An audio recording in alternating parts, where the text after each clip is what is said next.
রাত প্রায় 12টা। বাইরে হালকা বৃষ্টি, জানালার কাছে টুপটাপ শব্দ পড়ছে। রাহুল বিছানায় শুয়ে ফোন স্ক্রোল করছিল। হঠাৎ একটা নোটিফিকেশন। মায়া, তুই কি এখনো বৃষ্টি পছন্দ করিস? হাতটা কেঁপে উঠল। 6 মাস, পুরো 6 মাস পর মায়ার মেসেজ।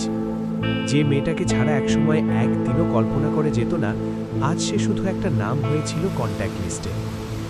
ব্রেকআপের দিনটা। তাদের সম্পর্ক 3 বছরের। ছোট ছোট ঝগড়া, অভিমান, ঈর্ষা সবই ছিল, কিন্তু সেদিনটা আলাদা ছিল। মায়া ভেবেছিল রাহুল বদলে গেছে।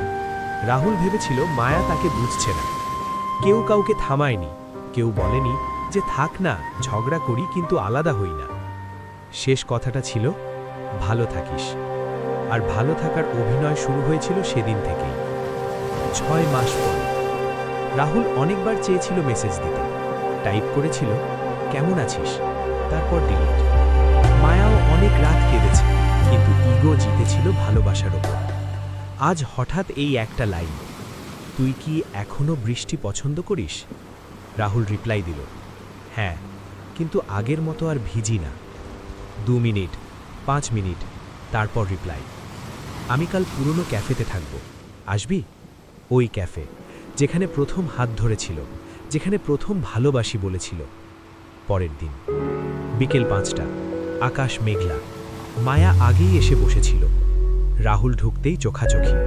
কোনো নাটকীয় ডায়লগ না, শুধু চুপচাপ তাকিয়ে থাকা। মায়া বলল, আমরা কি খুব তাড়াতাড়ি হাল ছেড়ে দিয়েছিলাম? রাহুল ধীরে বলল, আমরা ঝগড়া করতাম, কিন্তু কখনো হারতে চাইনি। দুজনেই জিততে গিয়েছিলাম, তাই সম্পর্কটা হেরে গেল।